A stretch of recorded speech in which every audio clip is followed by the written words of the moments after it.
সবাই সবকিছু পাবে না, যার কপাল ভালো, যার মন ভালো, যার দিল ভালো, যার নিয়তটা সহি, তার ফলাফলটাও সহি।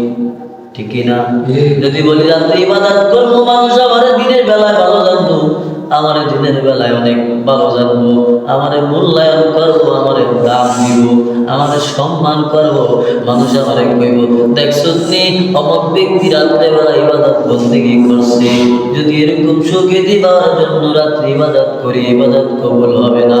যদি আমার মাওলারে সন্তুষ্টি করার জন্য ইবাদত করি, আমার মাওলাকে যদি রাজি খুশি করার জন্য ইবাদত করি, অল্প ইবাদত হলেও ফলাফল ব্যাপক পায়ালাম। কথা বলেন ঠিক কিনা? বাবা দিনা ভাই না, এই রাত্রিবেলায় নিয়ত করবেন একলা একলা নফল নামাজ, সবরতের নামাজ পড়ার জন্য, দুরূদ শরীফ পড়ার জন্য, কোরআন তেলাওয়াত করার জন্য।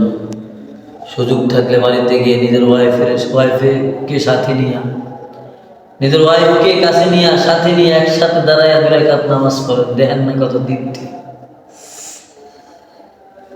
সুযোগ তো সবসময় আসে না, সবসময় আমরা রাত্রে জাগতে পারি না, তাহাজ্জুদ পড়তে পারি না। আজকের এই শবে বরাত উপলক্ষে আমরা যদি বলি বিবি আসো, এক মুসল্লা দাঁড়ায় 2 রাকাত নামাজ পড়ি, কতদিন এসে নামাজ পড়ি না, এই যে কবে বসছি অত দিন।